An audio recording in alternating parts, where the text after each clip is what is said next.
Hi, my name is Catherine. I was a Jehovah's Witness for 17 years and I'm shunned. Okay, Catherine. So how'd you become one of Jehovah's Witnesses in the first place? Well, I have no other family other than my immediate family who are Jehovah's Witnesses. My mother and stepfather became Jehovah's Witnesses when I was about 5 years old. They had just gotten together. My mother left my father, moved in with my stepdad. Literally 1 month later, somebody knocked on the door and, gave him this offering of, would you like salvation? And they had a lot of guilt with them because my mom had left my dad. They had had an affair and they had taken these children from him. So they felt really guilty and they got redemption by meeting these witnesses. So I was 5.5 when that happened. And but no other family members, just those two. That's interesting because a lot of times when people are originally interested in the witnesses, there's some sort of a vulnerability, and we've talked about that many times. But in Yes. this case, there's also that redemptive factor. Mhm. That's Yep. interesting. That Yeah. it's not just, hey, something has gone on, and so we're kind of looking for help with this or escape. It's Mhm. also we can redeem ourselves and what we have done out of guilt. Absolutely. There was a huge, there was a lot of stuff that went on, very messy situation. And they had so much guilt and trauma that this just seemed like a great option for them. And of course, it started off so innocently of, hey, just read the Bible with us. And isn't this great? And come to these gatherings and, like the get togethers of a picnic and whatnot. And so very, very quietly just sort of blended into it. Okay. And so how old were you then at that time when they really got serious about studying and changing life? Well, I was 5.5 when they first got someone knocking on their door. They started studying right away. And that next March, they were baptized. So Hmm. during that first, it was basically just 1 year transitioning. And it was kind of funny because they were still new to it. They did allow us to have Halloween that year, despite the fact that they were studying and about to, be baptized in 6 months. And we had Christmas. But I remember it was very funny. They only bought a little tree, like a 2-foot tree, and they said, we're only doing a little Christmas. Whatever saves your conscience, I guess. Right, right. So did you get the talk? So you would have been what, around 6.5, Mhm. somewhere in there. So did you get the talk about how you're not going to do Christmas anymore or Halloween or things like that? Yes. Yeah. I remember the conversation about Christmas, that this was our last one and it's just going to be a little one. And I do remember being confused about it, but not really understanding implications. And I think that year in kindergarten I was in, we had like a Christmas parade. And I got to be in that. And after that, there was nothing else. I didn't get to do anything anymore. I didn't realize the severity of it at that time. I just thought, I'm in a new house. I'm in a new city. I'm in a new school. I've got a new stepdad. There's a lot of changes, and going to church was just another new thing. I enjoyed the friends. Like I enjoyed, we'd go somewhere and I'd play with the other little kids, and that was about all I knew at that point. Okay. And when you say Yeah, the friends, you mean the friends that you're making at the hall? correct. Yeah, Okay. I mostly played with neighborhood friends, but I enjoyed meeting the other kids and hanging out with them. One of the girls who, actually the girl who was with the woman who came to our door that very first day, she ended up being a friend of mine until I left the witnesses. We were very close. And she remembers that day. She remembered that I was eating Easter candy when they knocked on the door. Wow. Yeah. um, I guess, well, maybe not quite, perhaps your last Easter candy. Right, right. With the timeline there. Yeah, Um, so you had a little life, albeit brief, prior mhm, to Jehovah's Witnesses. I did. Um, and then your parents or your mom and stepfather become witnesses. Um, did were there other changes that were occurring around that time? In other words, like, I know for myself, I lost the holidays, but I also lost, kind of my extended family. We didn't really see them anymore because there were no more holidays and things like that. So did you experience a similar shift as well, and just even your family dynamics? Absolutely. Most of my mother and father's family were all from Ohio. That's where they were from. So we didn't have a lot of people out in California. Anyhow, we had moved out to California when I was about 3.5. My father was a voiceover talent. He was in commercials and radio, and he moved out here for a radio gig. So we were already kind of in a new environment and away from other family members. But after becoming Jehovah's Witnesses, we definitely did not have anything much to do with them. I really didn't know any of my grandparents. I knew no cousins. There was nothing fostered. And what was most damaging, though, I think, was that it definitely damaged our my brother and my relationship with my father, because he was not a Jehovah's Witness. He did not understand it at all. And here's my mother and stepfather telling him, no, you can't have her for Christmas. No, she can't do birthdays. No, she can't do that. And he didn't know what to do. And he just sort of was like, okay, backed off. And we were kids going, well, what's going on? Why aren't we, allowed to hang out with our father? So that was definitely damaging. He remarried too. And his wife had a great family out here in California. She had sisters and nieces and nephews who were all my age. So our new cousins. And we would sometimes be around them, and they would be doing holiday things, or someone would have a birthday. And it was just so awkward to be a little kid and feel like I'm not supposed to be around this. And they're trying to be nice. And they're like, here, we bought you something too. And just awfully awkward and uncomfortable for sure. That just, it really drove us kind of apart, because they didn't know how to handle us. We were these awkward little things who couldn't celebrate anything. And we just parroted what we were told of. I think what we always said was, we don't believe in Christmas, or we don't believe in birthdays, which kind of a funny phrase. I don't believe in them. Yeah, don't believe in them. They are not real. They do not exist. Yeah. That is funny, because I think we all said that. We don't believe in Christmas. We don't believe in Halloween. Yeah. So did you? So then, were you able to see your father at all, or was there regular interaction with him at all, or were you just kept apart? We were apart most of the time. We probably saw him. He lived in LA until we were maybe 10, and then he moved up to San Francisco. And I would say our visits prior to 10 were maybe every couple of months. We might see him for a weekend. And once he moved to San Francisco, it was once to twice a year for about a week. And it was just always strained. And, he didn't really know us, and we didn't really know him very well. It wasn't like now where you've got cell phones and quick internet. It was long distance phone calls and hard to reach people. So, it was really difficult. And it just pushed us more towards our family unit with my mother and stepfather and the church congregation and that sort of thing. Yeah, kind of that encompasses the entirety of your family, right? Absolutely. That is your family from now on, and nothing else exists really, because they're going to die anyhow. Okay. So then, well, you just said it, they're going to die anyhow. So what was the worldview that being one of Jehovah's Witnesses gave you when you were young, especially because things were shifting for you so much? How did it suddenly make you see the world? I was really excited about the idea of the animals, being able to play with the animals. That was the key for me, and it seems to be the key for lots of kids, playing with the animals. And I like the idea of that, but I do remember, oh gosh, I was really young. I'm going to say somewhere around 7-ish.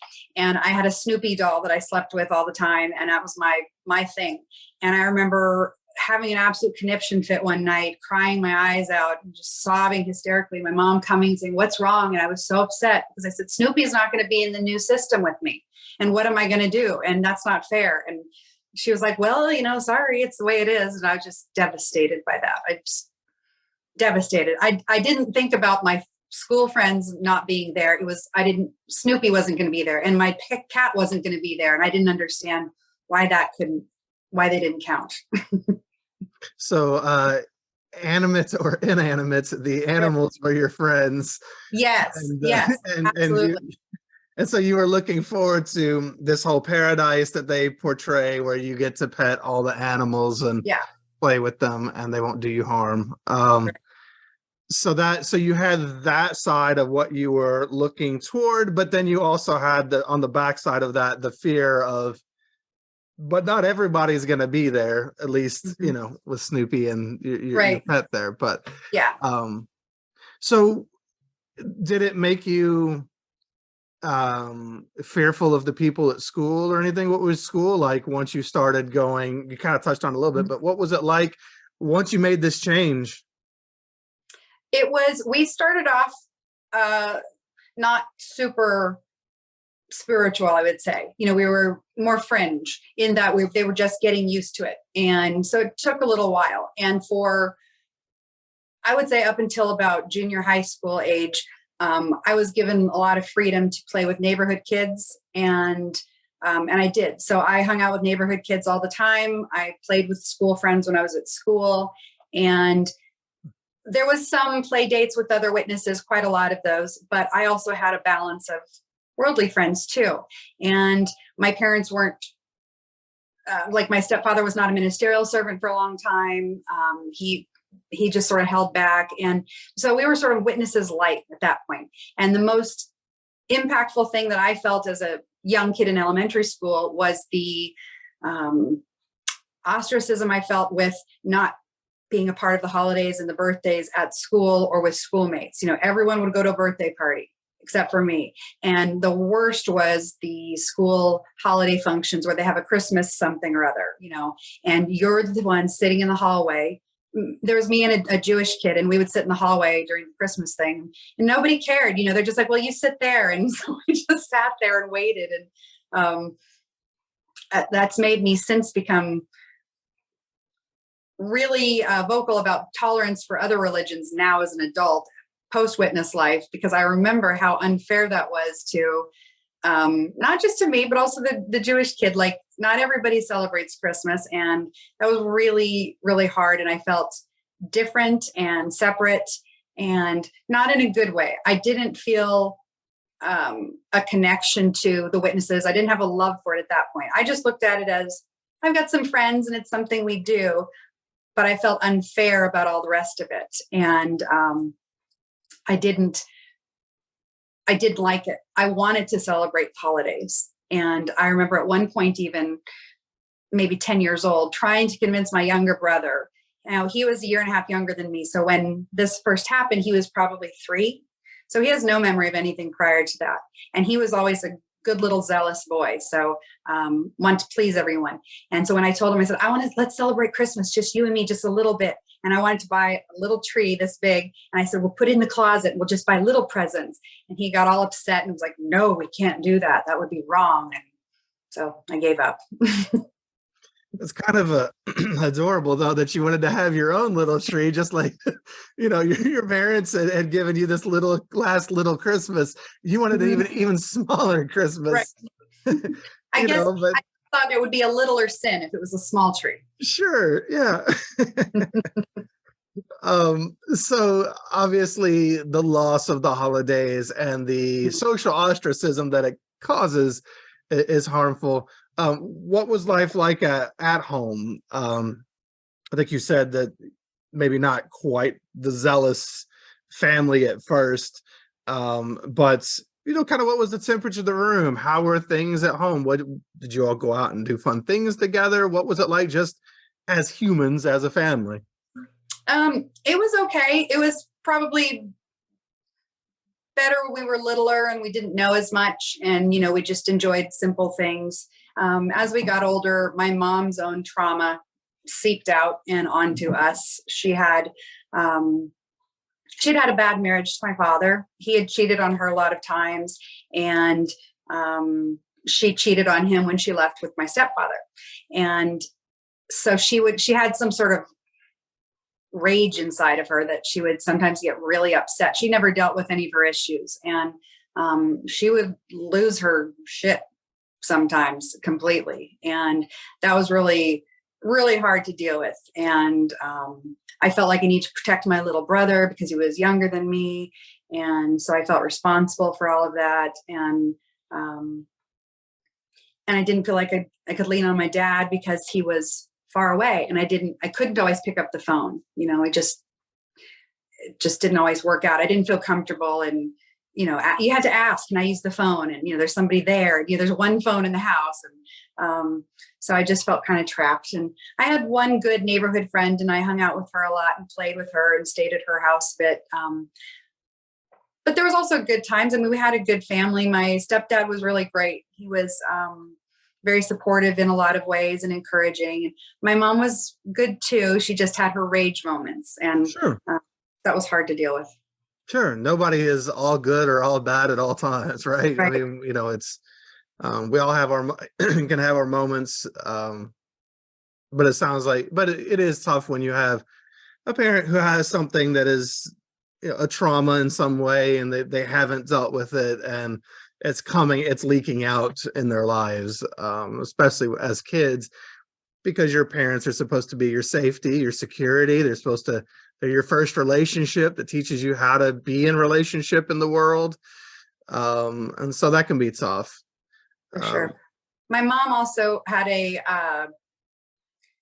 she had kind of a chip on her shoulder of not feeling good enough in life. She'd grown up on a farm. She was a farm kid, as she referred to it, and she wanted to be like the cool city kids. This is Ohio too, outside of Cleveland. No, I'm outside of Columbus. And she did well for herself. She became a cheerleader. She became a homecoming queen, that sort of stuff. And that was really important to her, was appearances and looking good and popularity. And she constantly compared me to 3 of the girls in the Kingdom Hall. Why can't you be more like them? Why can't you be more like them? You need to be more like them. And it was a constant comparison of these little spiritual families that she wanted me to be like their good little kids. And well, the keeping up, she joined the right group, because yes. Jehovah's Witnesses are all about appearances. They don't care who you really are. They just want you to look the part at least. And then, the never feeling good enough is the common refrain. No one's ever good enough for Jehovah's Witnesses. There's always more you could do. Jehovah is insatiable to them. Absolutely. Yeah, you can see how she's kind of playing out this pattern just in the next place. That's sad. Yeah. And it was like you said, it's a perfect fit for that was type of thing. And I fell right in line with wanting to please. Pretty typical, kids want to make it better, make the fighting stop.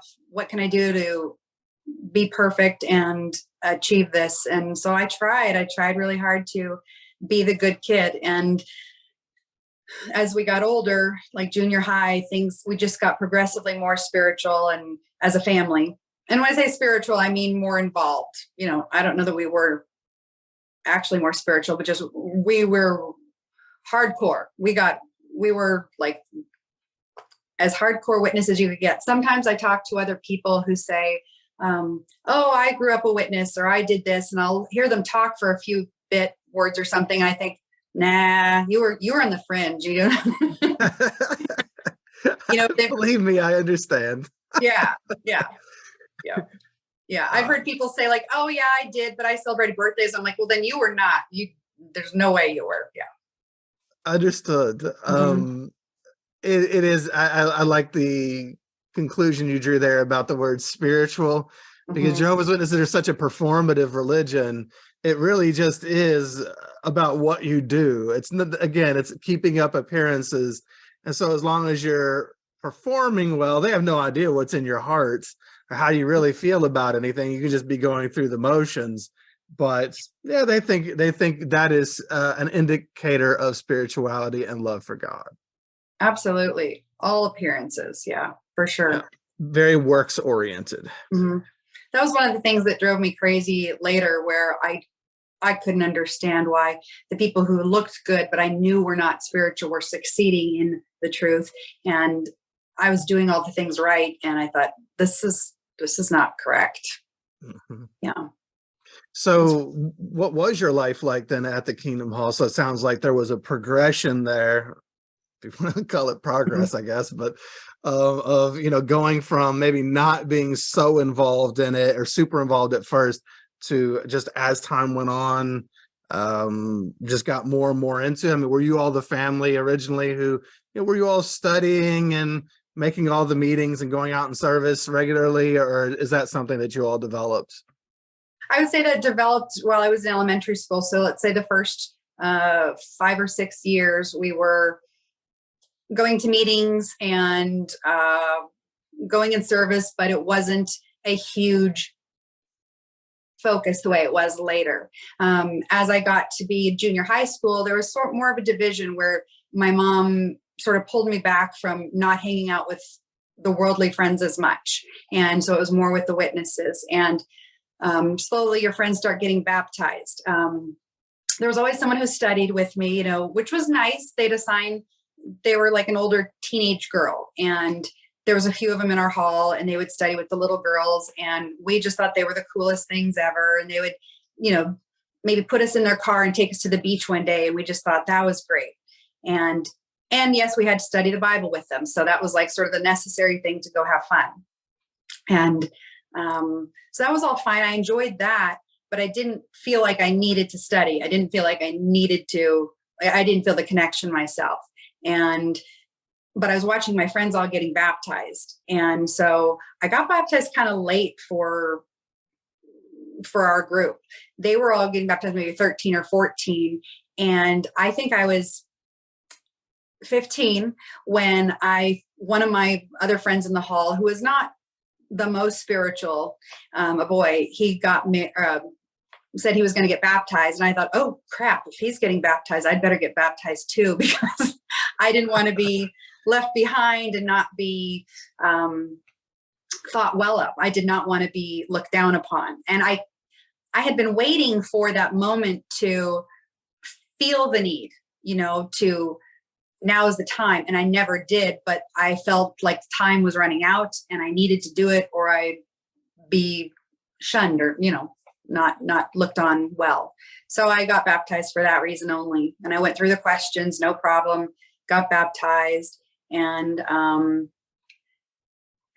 things just progressed, because at that point, I just turned 16 by the time the actual baptism took place. My friends were then driving, and school friends were driving, and that just separated us all. School kids were going to parties and sports. And so I was way more with the witnesses at that point. And so that rubs off on you. If they're going in service, you're going to go in service. And I think that's why it's smart that they had, I've never heard of this before, but it's unfortunately kind of brilliant to have, if there are teenagers in the congregation, to have them studying with the other kids in the congregation. Mm-hmm. Dang, that's really manipulative, and you can see why that would work, because you look up to these other girls and you want to be like them, and they're the cool kids, and oh wow, that is rough. Absolutely. Then we did the same. When we got older, we had little girls that we would have studies with, and that, like, I was the big sister to them. And it kept you all together. And there was a lot of bonding, and relationship that was what I liked. I liked the friendship, the relationships, the good feelings, and you just had to do this other thing to sort of go along with it.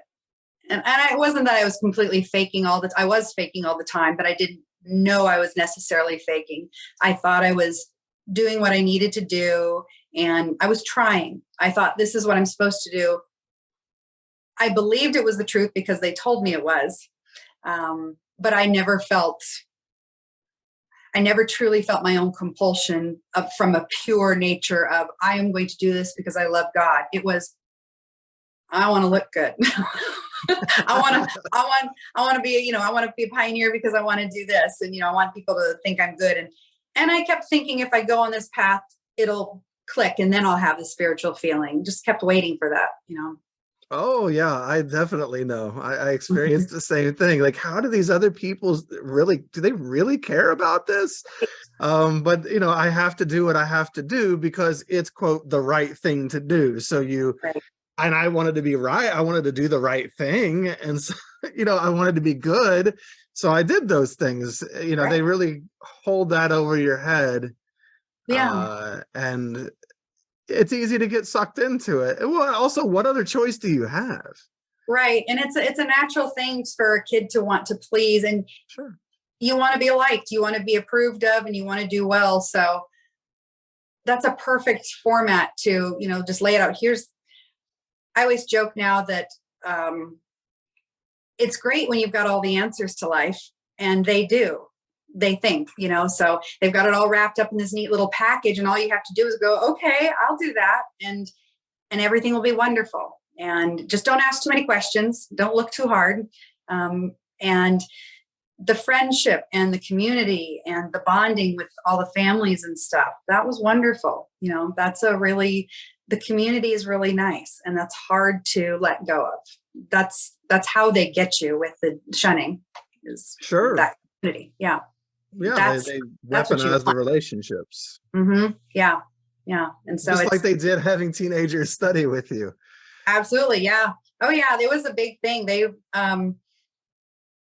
We always had these older girls in the hall, and we just loved them. We thought they were the greatest things ever. And there was also a huge social circuit in Southern California, and there was parties and witness parties all the time. And the Dodger Stadium had this one spot that everyone cruised, and that was a social scene for sure. And we would watch these older kids and with boys, and you know, they'd have not dating so much, but they'd go in groups, and boy, that was all appealing. We wanted to grow up and do just that. Yeah. Yeah, I mean, it is. It's such a. It's so psychologically damaging because you think these people are your friends, and it feels great in the moment, in part because there's an absence of anything else. Though it sounds like you actually did have some other, quote, friends in the world. Mm-hmm. But it feels like family until you're ever yourself, Right. and suddenly the family evaporates. Right. And yeah, that's why it's so, one of the reasons it's so harmful, Right. um, Yeah. psychologically to people. You're definitely playing a part. You're playing a role, and it is 100% conditional love. Mhm. Totally conditional. Yeah, Yeah. which really isn't love. No, it's not. It's Um, conformity. It's yeah, conformity. Yeah. conformity, control, absolutely. So how did your teenage life play out? So it sounds like, so at 16 you were baptized. Anything happened before then, or you just kind of living life, having your friends, doing your thing, getting baptized, and then things changed? Um, I I had some worldly experiences in that I did want to be worldly. That appealed to me. I wanted to be with my friends at school and my friends from the neighborhood. I had a really good friend in my neighborhood who I'd played with from, you know, the time we moved in, and she ended up going to my high school. Um, and once I hit puberty, and I like boys, oh man, there was lots at school. And so I had a little bit of experiences with that, in that my mom she was definitely more tolerant than some of the other parents in the Kingdom Hall, because most of my friends in the Kingdom Hall had families that had been enmeshed in the witnesses for years, or extended family and whatnot. We were one that it was just us. So, and I think my mom felt like she knew we were missing out on certain things, and she wanted me to have that. I remember at one point, I was 16, actually. It was right after I'd gotten baptized too. And I had a guy at school who I liked, and she knew about it. And she actually took me to go get a dress because I thought he was going to ask me to a dance, and she was going to let me go to the dance.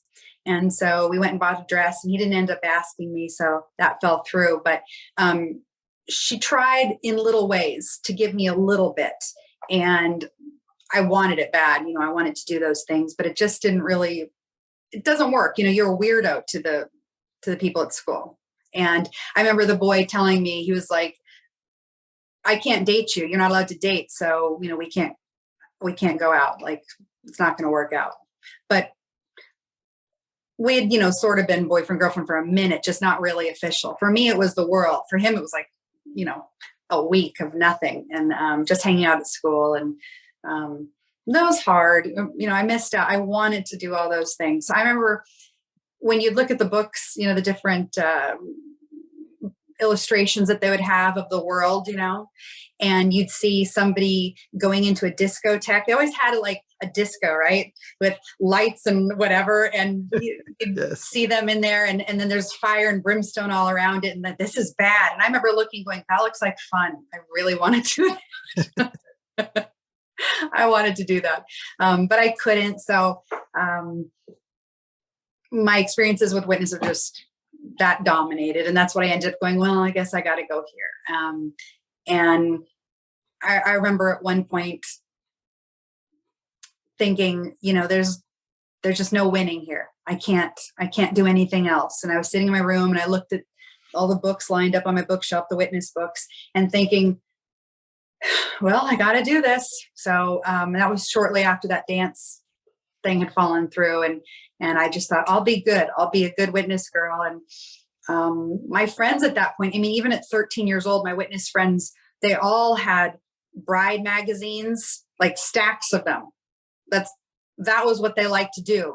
All of them had stacks of bride magazines at 13, 14 years old, looking at what they wanted to do for when they got married. That's all that mattered. I never felt like that, ever. I didn't want any of that. But I also didn't know if I had any other options. We weren't taught to get an education. We weren't taught to do anything. It was be nice. It reminds me of the Warren Jeffs thing where he said, be sweet to all his women. And I thought, yeah, that's kind of what they do to us. It just without the catchphrase, it was, you just go be a pioneer. You just leave it to Jehovah and marry a nice brother and you don't have to worry about it. So, I didn't want those things. I wasn't seeking those things, but I knew, well, I have to be a good person. And then eventually Jehovah will, find me a husband and that'll be that. Even though it wasn't my thing, I wasn't like looking for that specifically, but I thought this is what I got to do. So you see the difference.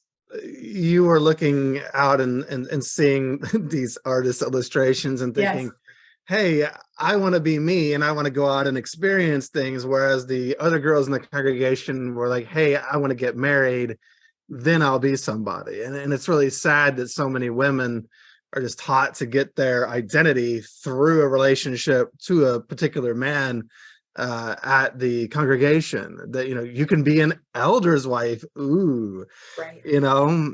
But then you're the elder's wife. You're not your own person.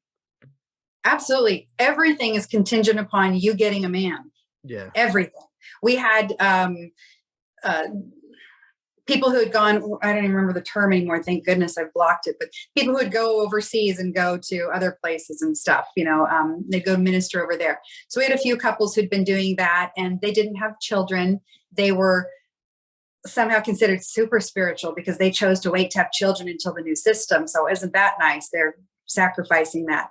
And even that, the idea of traveling and going to Bethel, you had to be married. You had to be married to do these things. So I didn't seek that or want that, but I felt like, well, this is the path, there's no other way. Being a female in that organization is horrible. It's all horrible, but the misogyny is off the charts. Sure. It's so hard now, even as adults, so many years later being gone, to try to think of what do I like? What's my personality? I still want to defer to, even my husband, and he's the head of the household, and it's supposed to be a partnership. So I still have to work through those issues that were taught to me by them and brainwashed completely. It was just, you shouldn't have any identity, no sports, no outside activities, no education. I really wanted an education, and I even took a community college class my senior year in high school. I wanted to take one because I wanted to get a start on an education. My father, who was not a witness, had always said, get an education, get an education. And I had a sister pull me aside and say, what are you doing? Why are you doing this? You're wasting your time. The end is near. You should be out doing this. So I dropped the class and I got an F in tap dancing because that was one of the classes I took. I took other classes too, but I took lots of classes and I dropped all of them. I would take the class and right before the final, I would just drop it because I figured who cares? Doesn't matter. And then I pulled out of everything because I just got too much attitude from people like that. The sister saying, what are you doing? You're wasting your time. Well, it's all indicative of, there's something you mentioned earlier about how you were kind of not dating that boy for like a week at school. Mm-hmm. And to you, it was the world. And to him, it was nothing. Because when you're kept so isolated and you're kept so small, any little thing you get feels so much bigger than your average person might experience it, because you really have no opportunities. And then to be a sister in the congregation, you have even fewer opportunities to do. I mean, you can't even do much in the congregation. And so any little thing you do, the gaslighting is very real. We will convince you that you don't want anything that you really want, and we will divorce you from your own thoughts and feelings so that you adopt ours. And we will tell you what you really want. Right. Yeah, because your own thoughts are bad. Their thoughts are the right ones. Your thoughts are bad. Yeah. Mm-hmm. Yeah, I was talking to somebody the other day about how, as witnesses, you're taught not to love yourself at all, but really to see yourself as an enemy. Mm-hmm. The flesh is weak. The flesh is weak. You are to see yourself as an enemy to be overcome, and just how much that flies in the face of, truly having a sense of self-care, self-worth, self-love. You can't see yourself as an enemy to be overcome and love yourself at the same time. And so a lot of people really struggle with negative self-talk and things like that, or self-doubt. And it's, male or female, but, certainly if you're a woman, you had nothing. You have nothing. The only thing that you can be is a mother and a pioneer, and that's it.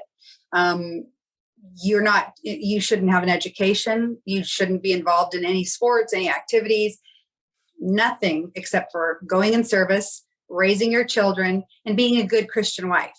And all the opportunities were for men, including, like you said, in the congregation. The most I could do would be to give a 5-minute talk.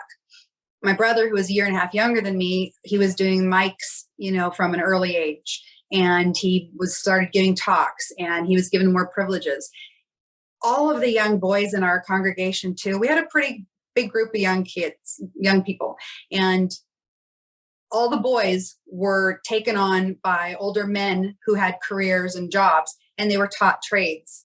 So like my brother started at, I think 14, maybe 13 or 14, working with one brother who had a floor restoration company. And of course, there's always cleaning companies too, and the boys got the jobs. We didn't get to work. The girls didn't. They also worked for an electrician in the congregation. And so my brother learned to be an electrician, and a lot of them all did. And they earned this trade. Well, us girls are sitting around looking at bride magazines. That's horrible. It's absolutely horrible. We were, just completely left in the dust. Even, it makes me mad that my brother, even now as a witness, he's got a career as an electrician. He makes a good living. And yeah, but there's something there too, where those boys had those opportunities, but all of those opportunities are opportunities to get in deeper. Just hit me that you just said that your brother is still a witness. And all of those things are geared toward getting those young men in deeper and deeper and deeper, getting the hooks in so that there's more to unravel from later. Right.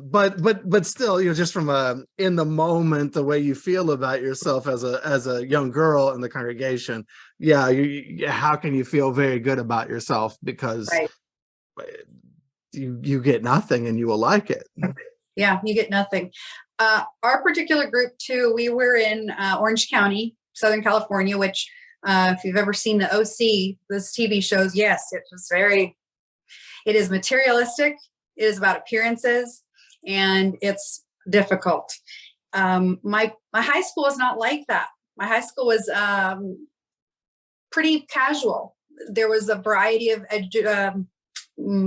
people's monetary levels were pretty varied. There was a lot of people who lived in apartments. We had a lot of immigrants. It was good. It was a good balance. But my congregation was filled with materialistic people. There was a lot of people that lived in Newport Beach and they had money, and it was all about the appearances and how you look and looking good, and especially for girls. And that was one of the things that always bothered me, was that the girls who looked really cute and really good, they got more privileges, more attention, or like, this is a good girl, why can't you be more like her? And yet I knew them, and I knew they were not doing what I was trying to, be really good and study and do all my things that I was supposed to. And none of them were. We would go out and service from like 16 on, and it was a social thing, 100%. There was no witnessing being done. We would wake up and meet together at 6 a.m. and go to this one coffee shop and spend a half an hour getting coffee. And then you'd go to one laundromat, and one person would run in and throw down a magazine and run back out. And then we'd go to a laundromat 20 miles away, even though there's other ones, and drop off one magazine. And then, by the time you got to service meeting at 9, you're like, oh, I've clocked 3 hours. No, you didn't. That was what we did. We did that all the time. And then, we'd go to your territory, and we'd maybe wander down the street and hope nobody was there, knock on a door. And none of them cared. None of them were involved, but yet they were looked at like, oh, this is the good one. Oh, these girls are good. And they're the ones that got treated as wonderful sisters. And it was ridiculous. It was a sham. All of it was such a sham. Well, sure. Yeah, I always thought that pioneering is just being able to waste time better. Mm-hmm. You get same amount of doors knocked on, or maybe less, but just stretched out so that you can count more time. Yeah, it was about getting to lunch and having fun. We from waking up and meeting at 6 to eating lunch at noon, sometimes 11:30. We maybe knocked on 10 doors, if that, and threw magazines in a couple places, and heaven forbid you had to talk to somebody. That was awful. Nobody wanted to do that. So could you imagine if you could have just had friends that you hung out with, and you didn't have to do all of the, go through all of these charades just to have friends? Yeah. And I think I knew that, like, I knew my worldly friends were good, but also at that age, teenagers are pretty awful in general. They can be jerks. Girls are pretty vicious. And so, you have problems with everybody. And I just assumed, well, I guess this way is the better way, because eventually, it'll all work out. Now I know I have friends who actually love me unconditionally. Like, I can tell them terrible, like, I did this awful thing, or I feel this way. And they can understand, like, I get it. And, you did the best you could, you tried, versus total conditional with the witnesses. Yeah. So were you enjoying, you're talking about being beyond 16, obviously, 18 is usually a big age for people. You have decisions to make as young adults in the congregation. Are you gonna, you're gonna graduate high school? Are you going to college? Or if that's even an option of any sort, usually isn't. So were you enjoying this? And then was there a big change? It was, like I said, around 16-ish, where when I got baptized and things didn't work out with that guy at school, that I started turning more into the witnesses. And I wanted to get out of school early. Like, everyone had done. Everyone around me did that. They all got out and got their GED so they could preach more. And I told my father that, who was not a witness, and he said, absolutely not. And I'm really thankful he did. I could have done it anyhow, but his opinion of me was very important to me. So I'm thankful now that he said, no, you have to stick it out. So I got all the way through. I was taking college classes my senior year because I wanted to pursue an education, but that was rained upon. So I didn't. The social scene, as I mentioned, in Southern California was crazy. And as I was probably around 18, so it says, 17 and 18, I was working part-time, going to school minimally because I had gotten ahead on my credits, and going to parties a lot with other witnesses on the weekends. And you would go to, 2 hours away to 1 hour away to go to these parties. And it was just a big group of young people, no drinking, but there'd be music and dancing. And that was fun. And I had a great time. Zero spirituality. It was just social. And like I mentioned, at Dodger Stadium, where we did our conventions in the summertime, there was one level, it was the blue level. And people always joke about, cruising the blue level, where you'd go, and that's where people were picking up partners for future marriage mates. And we would watch them, one by one getting somebody. And then the Bethel thing happened, where boys were of age to start going to Bethel. So from 18 on, I would go with my friends and we'd go to Bethel. And they'd even joke, like, I remember one of my friends said, oh, don't worry, Kathy, even you can get a boyfriend in Bethel. I'm like, what the heck? Whoa, what does that mean? I think I was sort of the odd man out. They were all, I'm tall, I'm 5'10", and brown hair. They were all petite, little, blonde, Newport Beach kind of things, and looked a lot different. And it was just for the compliments. Yeah, it was lovely. Yeah, and that's what they would go there and basically shop for husbands and try to find boyfriends and stuff like that. Went to Bethel. I'd say I went 2-3 times a year for a few years there. Yeah. Wow. We weren't going because we couldn't do anything. We were just going and visiting, and making all these friends and hanging out with the guys out there and stuff, and trying to get husbands essentially. Allow me to break in here for a second. This channel is made possible by you, the listener. If you appreciate what we're doing here, please consider supporting at patreon.com/shunned, or leave a review on iTunes or other platforms. Like and subscribe. All those things help the channel. If you're looking for merch, you can go get some Shun swag from the shunnedpodcast.com website, or reach out there to be on the show. If you're looking for more ex-Jehovah's Witness content, I'll recommend my first podcast called This JW Life. You can find that on podcast apps as well as YouTube. And if you're feeling stuck in life, struggling to find happiness and community, maybe you're haunted by the past, beating yourself up, unsure of who you are or what you even want out of life now that you've lost this one identity that was given to you by a cult, reach out through my other sites like exjwhelp.com, that's exjwhelp.com, or storyworkscoaching.com. And let's see about working together to help you find a life that fits you and who you are, maybe for the first time ever. And now, back to our guest. So, that being the case, going out to Bethel all of that time, did you see, and spending all that time with those girls, and doing this, did you feel spiritually encouraged going and doing this and going to Bethel or anything? Or did you ever see behind the curtain at all in any of these times? Did it give you doubts, or did it strengthen your faith or resolve in some way? I had no faith, but I also was far too afraid at that point to ever doubt anything because of the fear of heresy.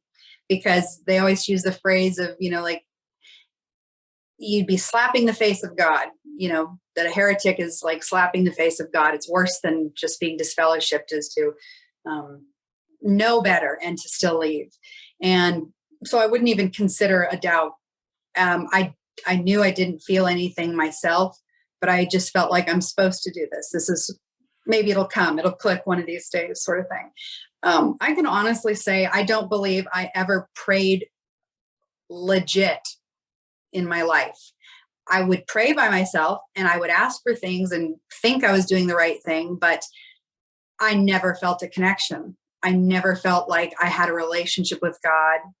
It never clicked, despite the fact that I did very well. I became an auxiliary pioneer and a regular pioneer. I went to pioneer school. The circuit overseer and the district overseer oversaw my pioneer school. It was kind of rare to have the district overseer as well. And they both sat in the whole time. And I remember them pulling me out, pointing me out at one point and saying, this girl, look at her, look how good she's doing, because I had overachieved. I'd studied every scripture for that day and I knew the answer to everything. And they were like, well, look at her. And I remember at that moment going, I'm fooling them. That was probably a moment where I thought, that can't be correct. If the district overseer is personally pointing me out as somebody spiritual, and I know I'm faking this, there's something wrong. I'm fooling them. And that thing of your heart condition, that they don't know my heart condition. My heart condition was dead. I was dull and waiting and empty, and there wasn't any heart condition there.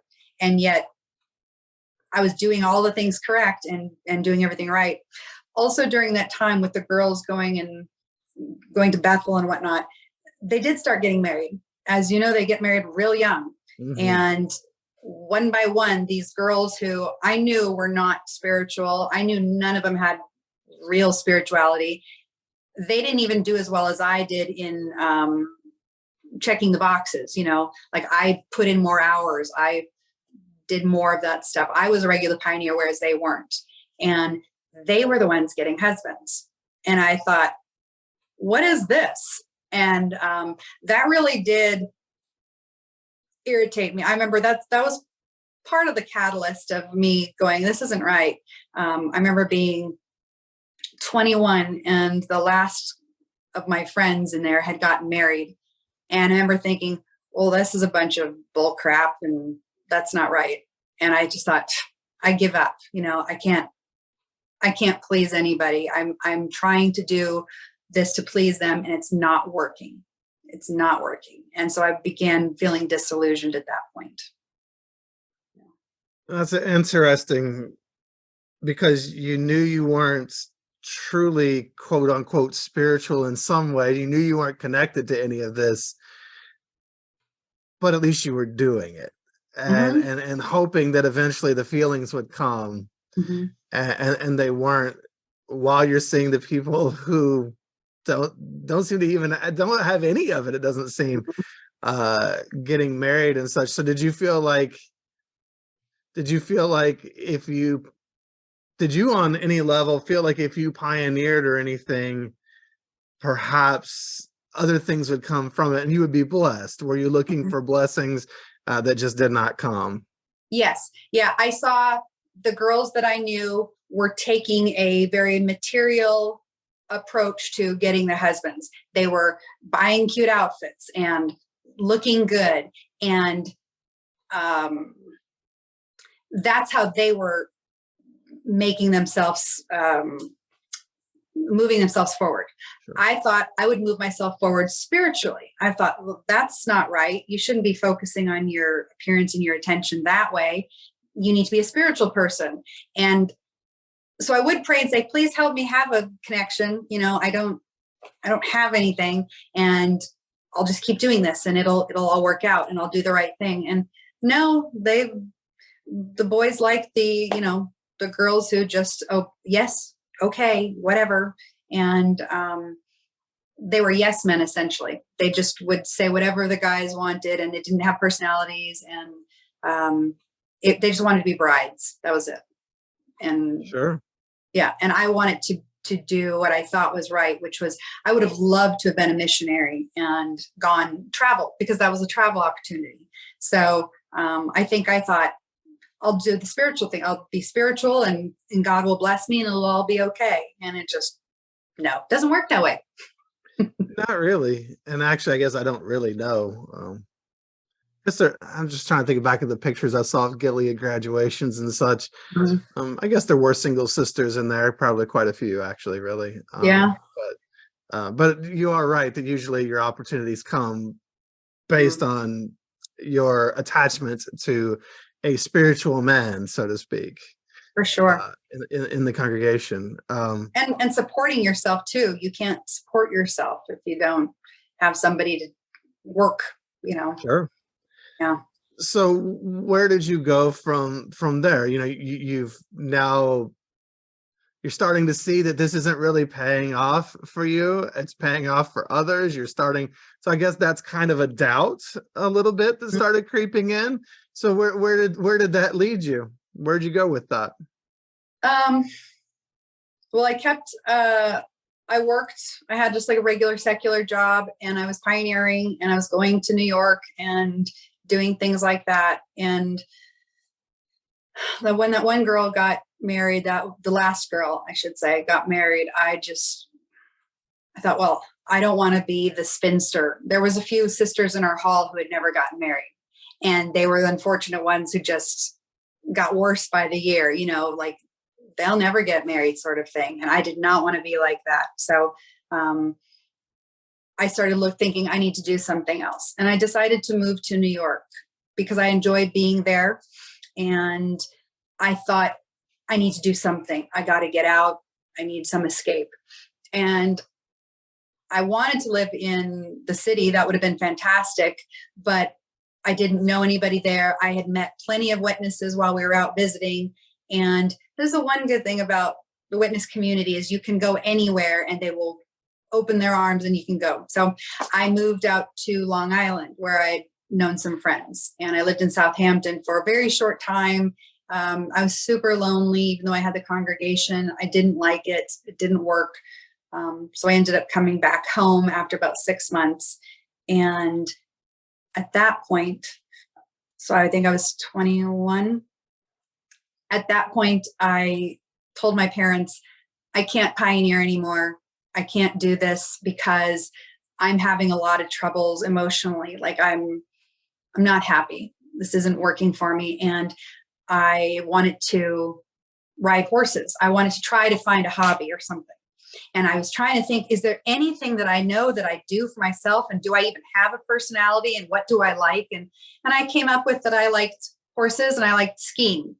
But I thought, I don't want to ski because that's what my friends do to be cool. They would dress in their cute little ski bunny outfits and just go hang out with the witness boys. It was a scene. Oh my gosh. Christmas Day at the Southern California ski resorts.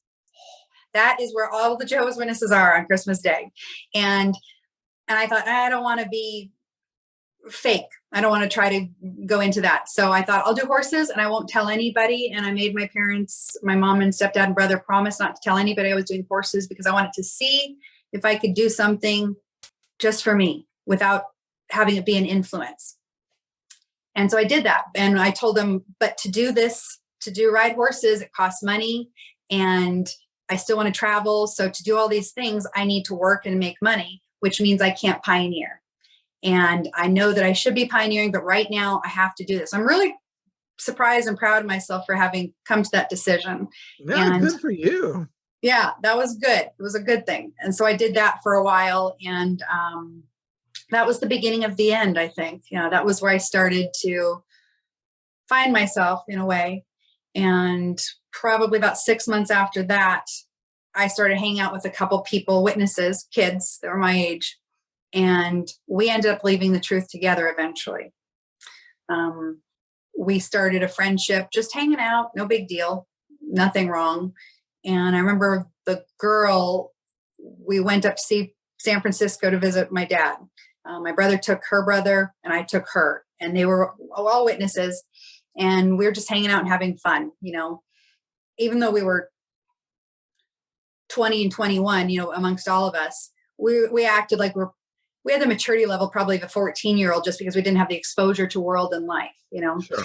And while we were there, I was talking with the girl and she was asking me lots of questions. And I sort of was taking the pompous spiritual girl position of, I'll help you because you're less spiritual than me, sort of thing.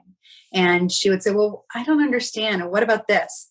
And I was trying to be cool. So I'd be like, well, yeah, I understand that, but here's the way you go.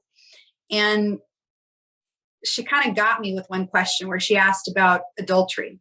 And she was saying, well, is adultery wrong? I'm like, yeah, you're super wrong. You're going to, that's the worst thing ever. And you won't be in the new system, and it's terrible. And I was just going off on how wrong it is. And this is after we'd been bonding and we'd been hanging out and all this stuff. And then she said, well, I did that once, and I never told anybody. And does that mean I'm a horrible person? And she was sincere. She wasn't saying sarcastically. She was sincerely saying, am I horrible? Is this awful? And I thought, oh, no, you're not a bad person. I mean, you're a good person. I see you, and you're sweet and you're sincere. And it shook me. That conversation shook me, because she brought up some just enough questions that were like, yeah, does that mean people are bad?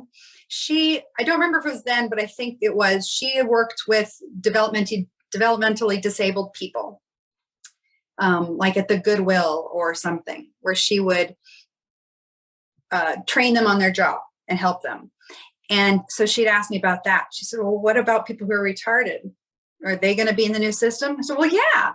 And she's like, well, what about people who are born in some country far away where they're never talked to witnesses? And I was like, well, witnesses, God says that everyone will be witnessed to. And she's like, well, what if you weren't? Or what if you're born in a family that's Muslim and you're raised that way and that's the way you think you're supposed to be?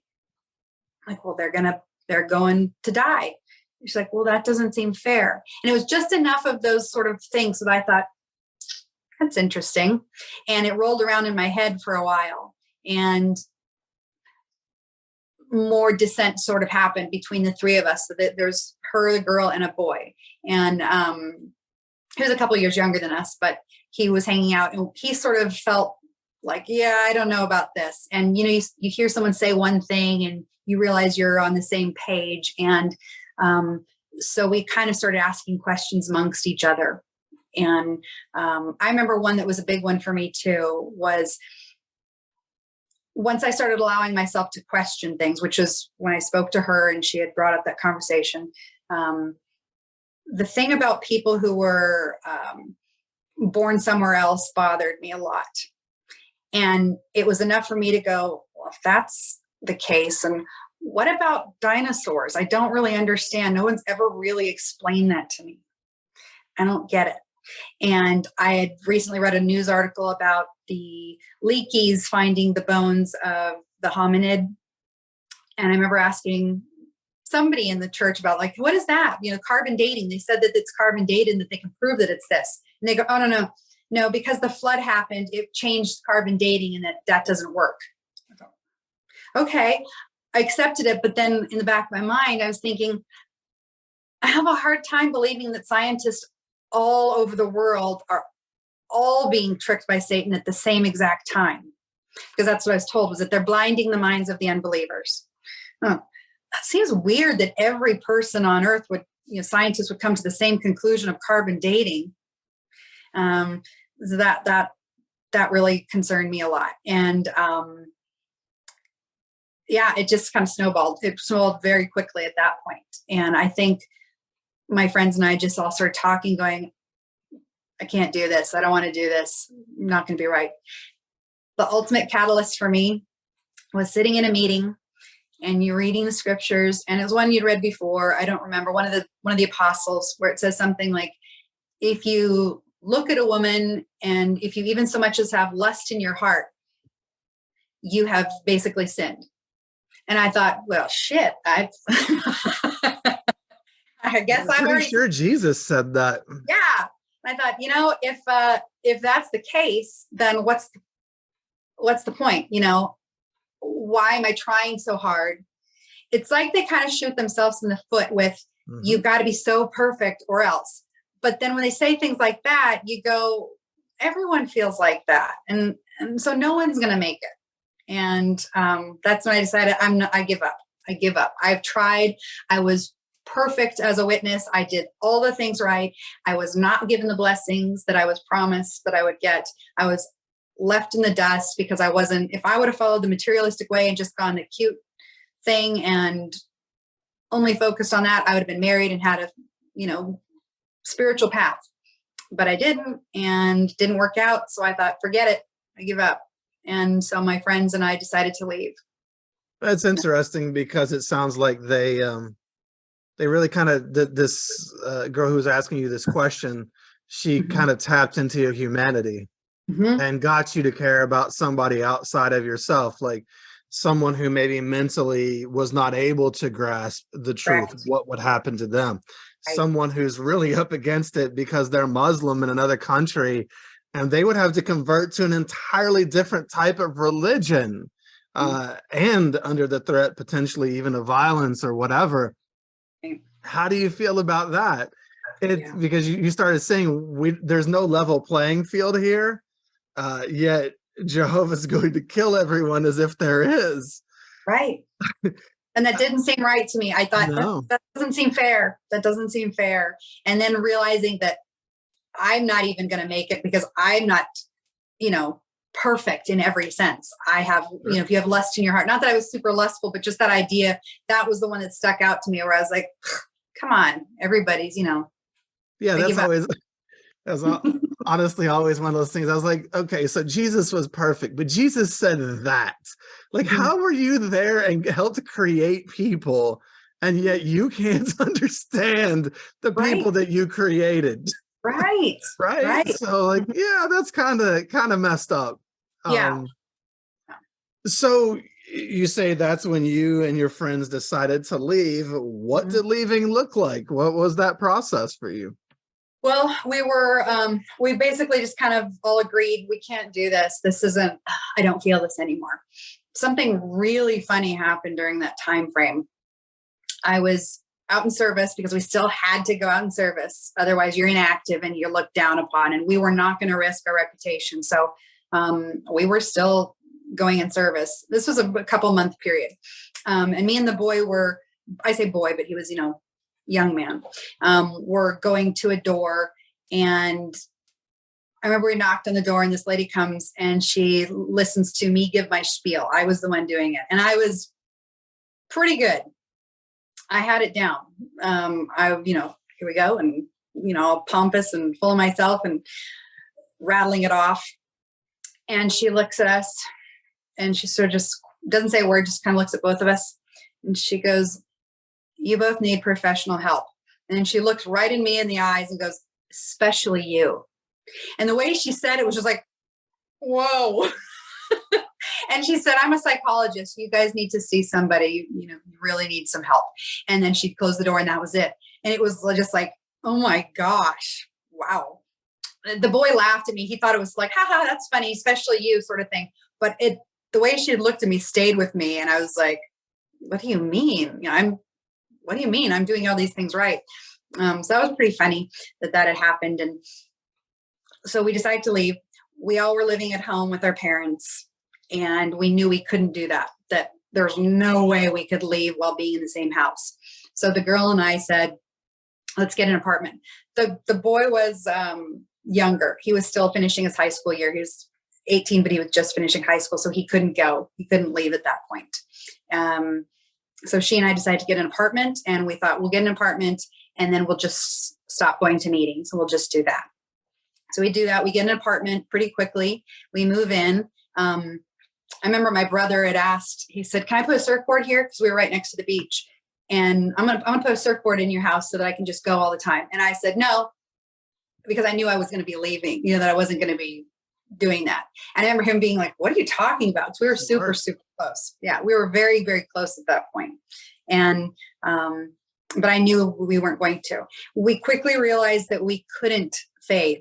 That was not going to be an option because our families were so close and enmeshed with everybody. And we were such a part of the congregation. We would have been harangued to death if we had just faded. What are you doing? Where are you? So we thought, well, how are we going to do this? My stepdad had just been made an elder. My brother had just been made a ministerial servant. And I still was of that mindset, even though I wanted to leave. And I didn't want to hurt them. I didn't want to damage their reputation and make it harder for them. So I thought disfellowshipping would be the easiest way. You know, if I dissociated myself, that's just horrible. And that's such a bad thing that would be terrible for them. And so I didn't want them to be in trouble. So I thought I'll just get myself disfellowshipped, and then they won't be allowed to talk to me, and it'll take all that pressure off. And my friend, my hat's off to her. She's the goat. She did the best. She decided, no, I'm going to write a letter. I'm going to write a letter and I'm dissociate myself. And so she wrote it. I helped her write it, or I looked over it, whatever. And we got our plan ready. And the guy and I were like, well, let's, you know, if we're going to be in trouble for all this stuff, why might as well. And so we thought, well, yeah, we'll have sex and fornicate and get kicked out that way. So we did. We decided, like, let's just get this over with. You know, like, we liked each other, but it was also like, whatever, just move on. Let's get this done. We're old enough. Let's do it. So we did. And when we were ready to do it, when we had our timing right, and it's like, okay, let's all do this. Me and the girl and the boy pulled aside the presiding overseer at our congregation, who was the father of two of the girls one of the girls who saw me eat the Easter candy, and I'd grown up with forever. I've been at his house a billion times. We were really, really close. He knew me forever. So we walked up to him, and he's like, yeah, what do you need, guys? And I was the spokesperson. I said, Jen's disassociating herself, and Joel and I have fornicated, and we're not sorry. And he just goes, wow. I can't imagine what was going through his head right then. Wow. Yeah. And I think back on that, and I was 22 at that point. And I know I wish I was younger when I was left, but I still think, man, that was pretty ballsy that I did that. I can't believe I did that. Yeah. So he just was completely flabbergasted. And I need another elder so he brought over another elder so that they could hear it too. And I had to say it again. And they're both just looking at us, and they're like, oh, okay. And I don't remember what was said, but we'll have a meeting or something. And they did. The Jen was lucky. You know, she was just done. She'd written a letter and done. But the boy and I both got called into elders meeting, of course. And you went. Yes. Unfortunately, I thought, you know, we should do the right, okay, yeah, we'll go through the process. And I was still trying to be compliant. So I show up, and I remember I thought there was going to be 2 to 3 elders, that's what I thought. When I walked into that back room, there was, I believe it was 6 elders, and they were basically everyone except for my father and the presiding overseer. The presiding overseer apparently couldn't handle it. I heard from my mom that he couldn't handle it. It was too much for him because he knew me. The other ones all knew me too. I knew all of them. And my stepdad didn't go, of course, but everybody else was in there. And I remember being like, what the heck? And it was so wrong and intimidating. I am a young woman on this side, and there they are sitting there and drilling me on these questions it was 3 hours that I was in there. And it probably would have been a lot longer if I hadn't got up and finally left. I answered all their questions very matter-of-factly. I was like a wall at that point. I was just like, yes, no, yes, whatever. And they said at some point they started questioning me on my repentance. And, you know, would you feel sorry? And what do you think about this? And however they'd phrase something, I go, so if I'm sorry, I can be reproved and not disfellowshipped? And they go, oh, no, you're still disfellowshipped. And I'm like, then what the hell is this? I even said, I go, then what's the point of this anymore? I'm done. And I got up and I left. Because I thought, why are we going through this? I thought it was just a formality. You know? What the heck did you have to talk about for 3 hours with 6 guys? And yeah. I guess the young man was not in the meeting too. No, he was. I was thinking, well, He went right after me. Yeah. Okay. I was thinking, well, maybe they did both of you at the same time in a way with 3 elders. No, 6 elders for one person. Wow. It was ridiculous. And I think it was because of who I was. Not that I was something magical, but just because I had been sort of a pillar in the congregation for a long time. I studied with young girls still at that point, and I was a mainstay there. And I think they all wanted to be in on it. I think they were all curious and wanted to know, and that's what I think. But they had us both come and had him wait, and I went, and then when I went out, I remember passing him, and I was just like, brother, and he went in, and he didn't even last that long. I think he was in there for maybe an hour, and he just finally was like, I'm done, and just walked out. And that was it. We were out, but we still had our families to deal with. My friend's family, the girl who disassociated herself, her parents took a very different approach than mine. They basically kidnapped her. They came and got her and said, come talk to us. We just want to talk to you. And then they brought her to their house and kind of locked her in the house and held her there while they were trying to, you've got to come back. You've got to come back. Do that sort of approach. And that was horrible. They did that a couple times. Yet another example. They don't want you to disassociate. No, They do not. No, that was really, she dealt with a lot of crap from them. And mine tried to, they did the ignoring thing, and they were shunning me. And the worst was, I remember getting a phone call from them, and they put it on speakerphone. And my brother and I had been super close, like this. We were best of friends from like 18 to 22-ish after high school. And we hung out all the time. And I didn't tell him about this because I knew he was not going to be on board. It was not his thing. And I understood that I'd be disfellowshipped and that I wouldn't be, a part of their lives on a regular basis, but I didn't understand how severe it really was. I assumed I'd still be able to see or talk to them sometimes, like, how are you, just family stuff. Because I thought necessary family business, that lovely phrase. But I get this phone call, and my brother, I can hear him wailing in the background, like the most gut-wrenching, horrible wailing I had ever heard, crying. And my mom and my stepdad are talking to me, and they're like, look what you've done, Tim, look what you've done. And one of them said, it would have been better if you were dead. We wish you had died because it would be better. And I was just like, are you freaking kidding me? Oh my God. I knew why, because the new system, but I just thought that is so unbelievably selfish. Yes, it's selfish. Oh my God. We would rather you be dead. Yes. We'd rather you were dead than this. I'm like, oh my God. So you see the conditional love on display. Yes. 100%. Best thing we did for ourselves was the day we got fellowshipped on Tuesday night meeting. On Friday, we drove up to San Francisco, me and my friend Jen and the boy. He ended up, even though he was still in high school, this was just as high school's ending. He just graduated. So he ended up coming and just staying with us. He's like, I can't do it. So he stayed with us and moved into our apartment with us. And so we drove up to San Francisco that weekend and went to go visit my father and my stepmother, who were totally supportive because they thought witnesses were insane and they had no love for them.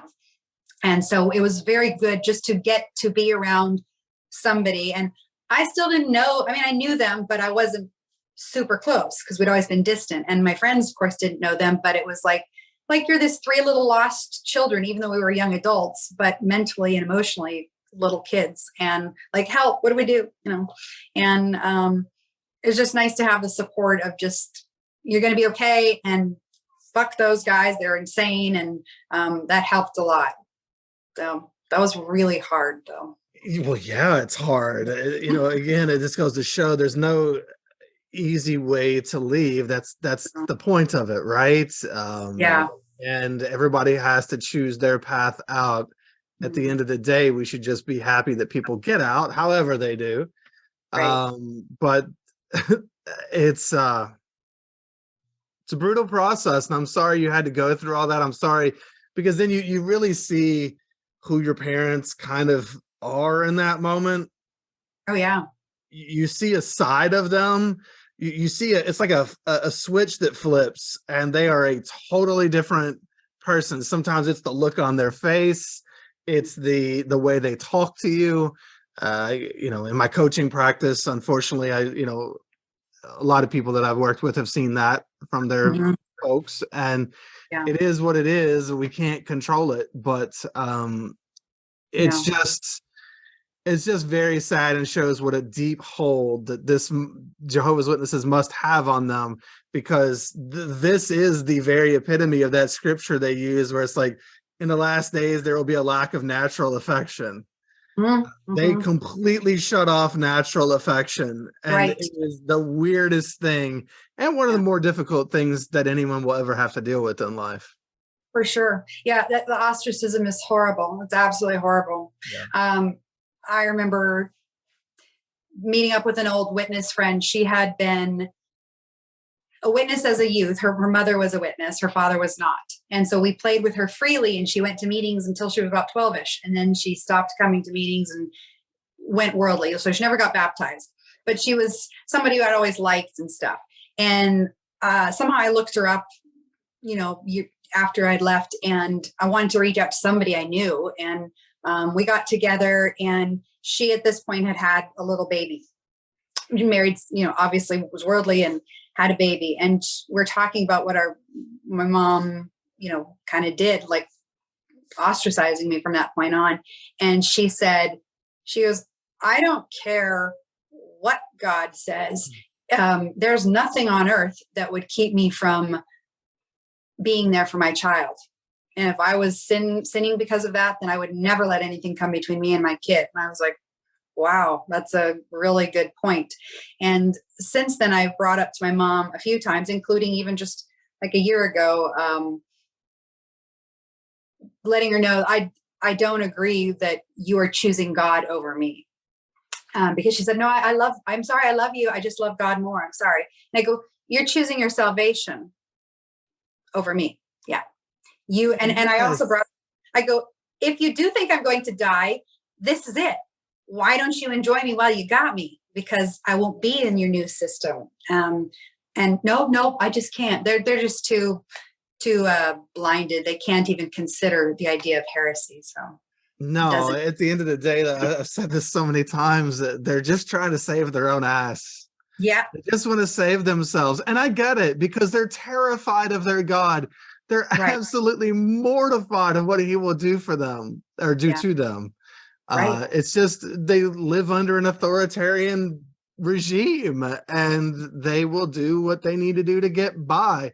They will be somebody they're not in order to make it to paradise. Mm-hmm. Some of them can sell their souls and do that. Others of us sold our souls for a time and then realized, no, I can't do this forever. This is sad. Yeah, totally. Thank goodness. I mean, thank goodness I got out. Yeah. What was interesting at that same time too is that, so I had my friend Jen and boyfriend now Joel, and we were a support network for each other, and we had jobs, but it's still insanely lonely and insanely painful, because every friend at that point, I hadn't hung out with high school friends because I left that a long time ago. So I had no friends to connect with from the world.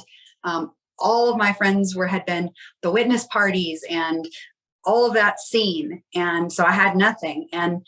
But I had one friend who was a witness who had moved away when we were about 17 years old. She moved to Hawaii, she was still a witness. And we would, write letters or sometimes talk on the phone, sort of thing. And I saw her a couple times. And at the time I left the witnesses, I hadn't probably spoke to her in like 3 or 4 months, just because, again, there was no internet at that point, or not fast internet the way we have it. So we just didn't communicate all the time. And I thought, oh man, I got to call her and tell her, because she was still my best friend, in that even though we weren't always together, we had this connection thing. So I thought, oh God, I got to call her and tell her. So I did. I called her and I'm like, hey, I got to let you know something. I'm going to be disfellowshipped. And so we won't be able to be friends. And, you won't be able to talk to me after a while, after this happens. And I was so scared. And she said, that's okay, because I think I'm pregnant. Oh, wow. Oh, oh my. Okay. So she had on her own path, kind of faded, which I didn't know because I wasn't in Hawaii. She had moved out from her mother's house, was living on her own in a new congregation. So she wasn't around her mom, and she just kind of stopped going to meetings. And then she'd gone to a work party. She hooked up with some guy and she got pregnant. And so we just like, oh my God, I can't believe this. We're on the same place right now, just different paths. And so she had faded. She never actually was been disfellowshipped. She ended up getting married to the guy, had another 2 children with him. We are still friends to this day. She's coming to visit me on Monday. And awesome. Yeah, we're very, very close. And it's beyond a blessing, even though I hate the word blessing. It's beyond wonderful that I have this connection to my Jehovah's Witness life. And she knew my family. She even lived with us for a short period of time. My brother and my mom, she knows all of them. She knows my high school life. She knows everything. So I consider her my family when I don't have my family, and vice versa, because she doesn't have her family either. So that's been an incredible gift. The girl, Jen, I don't stay in active contact with. We are friends on social media. She lives somewhere else and we just kind of have different lives and stuff, but she is an incredible person. She is still not a witness. I admire her to death. I love her. And the boy, unfortunately, he went back to witnesses. I'm sorry to say. He stayed out for a long time. We'd been together. Once we broke up, he got really into drugs and just kind of went hardcore with that. And I think it was too much for him. So my theory is that he needed the social structure of something. And so his family, just easy to go back and pull back in there. So well, that could have been the original trauma that he was escaping with the drug usage. And yeah, it's just really sad, but yeah, you never know what life holds for anybody, and right. And as time goes by. Yeah. So for you, have you seen or heard from your family since? I mean, it sounds like you might talk to your mom a little bit. Yeah, my mom, I've had slim to no contact with my stepdad and my brother. My mom has been the only real vocal piece. She would talk to me maybe once every 6 months to just want to make sure you're alive, that you're okay. And then I would hear my stepfather on the phone saying, hang up the phone now, hang up the phone. And she'd be like, okay, that's enough. I got to go. Goodbye. And it was just so insulting, so demeaning, and really making me feel like a piece of crap, trying to make me feel like a piece of crap. Like, no, I can't talk to you anymore. I just want to, and it was ridiculous. When my daughter was born, I have one child. When she was born, my mom, I give her props that she made an effort. She wanted to be in her life. She came to my daughter's birth. She was there to, like, you go rest. I'll watch your kid for a couple hours. Not a lot. It happened a few times, but it meant something to me that she was doing that, making an effort. Because I know that's kind of twisting the rules for her. And then she would contact me about every 6 months to text to see how the baby was. And when my daughter got like 5, 6 years old, they would take her for a few hours, and then they started taking her for a weekend. And they did that until she was about 11 or 12. And then they just kind of stopped. And I think they said, well, we know she's getting older. And when the kids are that age, they want to have their own friends and they don't want to be they want to be cool. And that was kind of true. She was reaching that puberty age of, I don't want to go hang out at grandma's all weekend kind of thing. But she sort of dropped her. Like she never contacts her anymore. And then they moved to another state and now it's nothing. And she's back to just contacting me once every maybe 6 months to a year, a quick text message. And I'll just say, just want to see you're okay. And it's like, that's ridiculous, like, what's the point? So, about a year and a half ago, I suddenly was thinking, I started therapy 3 years ago, finally, much belatedly. Good. And so about halfway through the therapy, year and a half in, I decided, you know what? This isn't right. I'm going to just let them know, not for a vindictive way, not to shove it in their face, but just, I needed to get some things off my chest. And I wanted to let them know, no offense, but you're a bad parent, like I'm not trying to hurt your feelings, but this is wrong. I disagree with this. It's not right that you're treating me this way. It's not right. You're choosing your salvation over your child. I don't like this. And I laid it all out there and let her know what I thought. And she called and was like, I'm so sorry. I'm just doing what I think is right. And I'll try to be a better mother and at least check in with you more. And it's the same. Nothing's changed. No, they are who they are. Yeah. My brother has been a total jerk. When I left, it I think was a catalyst for my stepfather and my brother to go more spiritual. They both got crazy hardcore at that point. And my brother has refused to have anything to do with me or my child. He has 2 daughters that are within the same age range as her. One is 3 months apart. The other is 3 years. And I've reached out to him and sent him a letter saying, hey, can my daughter, at least meet them and get to know them? His response was, you made this choice, Kathy. You knew what you're doing. You made this choice. You made the choice. Over and over again. I'm like, my daughter didn't make the choice. She's never been baptized. My husband's never been baptized. They've done nothing wrong. The choice to be shunned. That's his choice. Yeah. They did nothing wrong though. They're just, my daughter's just 100% innocent victim in their, in their terminology. Why? Nope. You made this choice. So she has never met them as, it's just ridiculous. And, that's his attitude is you knew what you're doing. You made this choice. And well, the honest truth is though, so again, the choice to shunning is an act that one does to another. That's his choice. Correct. No one can force him to do that. Right. And at the end of the day, while it's hard to watch your daughter be deprived of cousins and such, it could actually be for her protection, because association with witness family, witnesses are going to witness. And I've seen them absolutely destroy the rest of the family in ways. And it can be really sad and scary what they are capable of when you're not around. And,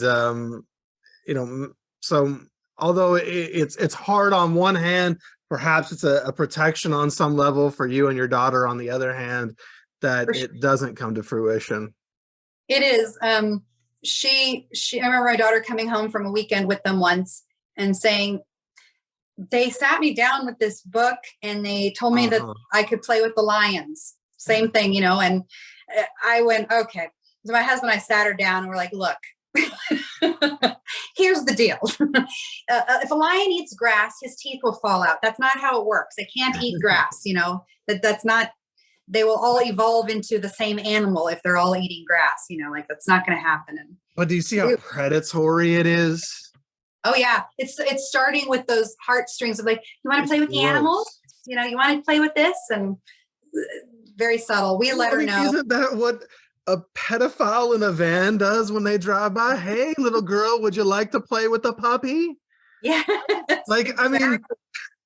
I know they mean well, and I'm not saying that what they're doing is necessarily the equivalent of that, but it's horrible. We went to a circus a couple weeks ago down on the waterfront in Louisville, and there was a cart right next to the circus, right next to where all the little kids were going in and everything. There was a witness cart, and it just pissed me off so much because it's so predatory. I actually invited them in. I was like, why don't y'all come in here and have some fun instead of being in a cult? Yeah. Yeah. come on in, enjoy yourself. Like there's the dichotomy of that, but it's just they prey on kids, Oh and yeah. They prey on the it's vulnerable. hard to let kids around them because of Oh that. yeah. No, it is for the best. It's definitely for the best that she's not there. It still hurts. It still hurts. I've heard through the family grapevine and different sources that my brother's two daughters have just gotten married this year. And one of them's 20 and the other one's 23. And I thought, well, geez, what took them so long? God, they're old maids, like one of them is a Bethelite. One of them has been at Bethel for 3 years, which I find bizarre because I don't know of any, very few females who go to Bethel on their own. And the fact that she did, I remember hearing stuff that their numbers are getting smaller. And I thought, they probably are if they're taking a girl. She's an artist. So I'm like, that's it. No, she had a skill. She has a skill. Have a skill. She has must a skill. be really good at what she does. True, but when you think about it, everyone's got somebody at their high school who is one of that amazing drawer or something, right? If you can find somebody in that small of a circle who can draw, there's got to be more people out there who are witnesses that can draw. The fact that they're choosing a girl, I think, is very telling. Those drawings aren't that amazing. Their numbers at Bethel got smaller though because they kicked people out. Yeah. They chose to do that willingly. Right. She finally found a husband there, so she's married a Bethelite. There you go.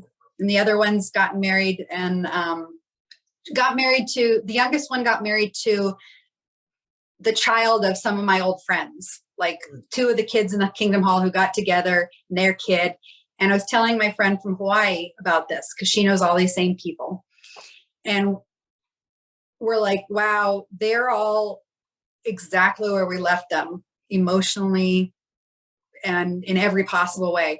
We saw a photograph. My dad, my dad not a witness, he sent me a picture from, it was a Zoom wedding. My dad didn't go to it, so we watched it on Zoom. And it was one of those group shots where you can see everybody. So I'm looking through all the names, like see who I recognize. And I can see the different people, like they're exactly the same. They have not progressed or moved once in their life, and they're just marrying with each other, their kids. And it's sad once you get married. It's like, I always kind of held out hope that maybe my nieces, there's a chance they might wake up and come out and I'd be here for them for sure. But now that they're married, forget it. No, it's a lot harder for that to happen. That's why they want you to get married young, because again, now you've got two families reinforcing this, right?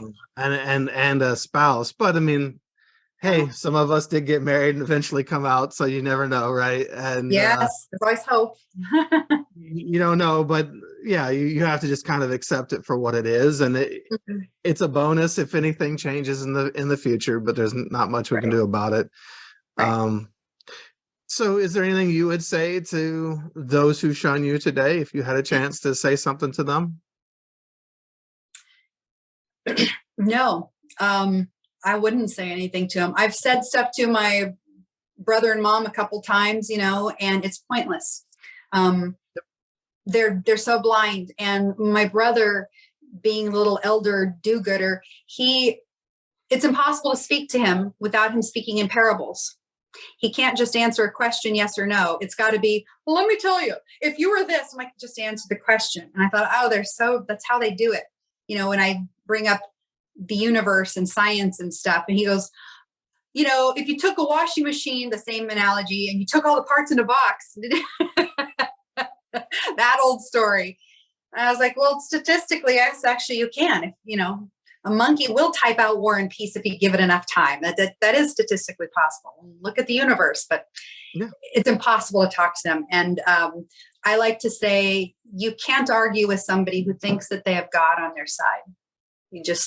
It will never work. And the more you push and directly affront somebody with that, the stronger their faith is. So the real only way that you could influence a witness and help somebody, I believe, is to be their friend, relate to them, have them see you as a human being. And I think the best thing I can do is to just live a good life and have my parents and my brothers see that I don't have a heroin needle in my arm and I'm not laying in a ditch somewhere. You know, I'm still living and I'm doing well and I have a good life. And, you know, I always thought that really people are bad and it's all bad out there. And when I met my husband and his family, I was blown away that they have family gatherings and they get together and they love each other. And it was just like, oh my God, I had no idea. It sounds silly, but they never went to church. It wasn't a church thing. They just were family oriented. And it was just like, wow, there's really people out here that are good. Impossible. That was amazing. Impossible. Yeah. You cannot love others without God in your life. It's impossible. Right. Can't happen. Right. Never happen. Yeah, they say it's fake. They call that fake. I'm like, no, that's not. Well, again, I don't need the threat of something to make me a good person. You know, I don't need the threat of a punishment. I can be a good person just because I want to be good and healthy and I love people. I don't. Right. If you need that threat, then I'm more worried about you than anybody else. For sure. Yeah. So I love that. I'm glad that you're finding good people around you. Absolutely. So, and I, some good things that I did too were, I took a philosophy class right after I left the Witnesses because I wanted to go back to my education. One of the first classes, it was just a normal requirement. I didn't realize what I was doing, but that was amazing. And I read Raymond Franz's book, Crisis of Conscience, and that blew the lid wide open. The first year after I left, I was still kind of like, oh, I'll go back to the memorial. Wish I had never done that. I wish I hadn't. I kind of went to, because I wanted to see people. And I also felt like maybe small slivers still felt like, well, maybe, you got to at least go to that. But I wish I'd never done it because that was just stupid and pointless. But reading Crisis of Conscience, that was it.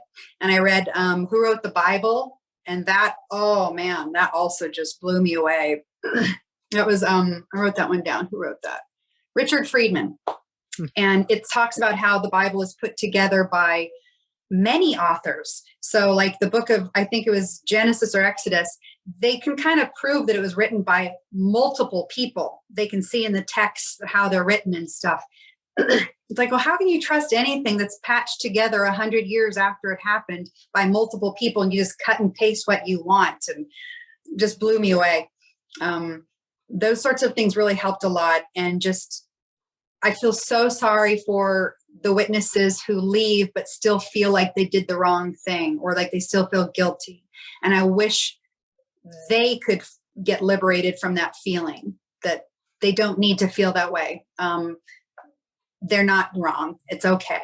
There's a great comedy show too. It's by Julia Sweeney. She used to be on Saturday Night Live. It's called Letting Go of God. And she wrote audio book, regular book, and she does a video special. The audio book, it's incredible. She just goes through her personal journey of all these different religions and looks at it. And it's fantastic. And it just kind of shows you what a joke. It's a racket. The religions are a racket. And understood. Yeah. So you've obviously then woke up to a lot of things, let's say. Yeah. You now have a new life. You talked about a husband and his loving family. So what do you like about your new life today? And are there things that are aspirational for you? I'd say the best thing about living life post-witness, coupled with not having any more guilt, is feeling truly free and clear. I have no fear. Even when I'd first left the Witnesses, I remember telling my brother when he was yelling about how awful I was as I was leaving, I said, God, if there's a God, he can read my heart condition. That's between him and me. And he knows that I've done the best I could and I made these choices and that's up to me, which of course he didn't accept, but I've never felt guilty or sad or bad or felt awful about it. I feel like I'm here. I'm able to enjoy this while I can. And I'm not afraid of ghosts. I'm not afraid of all those other things.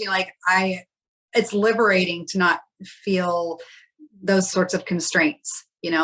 I can wake up in the middle of the night and go eat my cereal or whatever if I want a snack. And I'm not afraid that ghosts or demons or God or anything is looking at me or I'm in trouble. And I almost feel like people who are not godly have a better sense of morality because they do not push off things onto other excuses.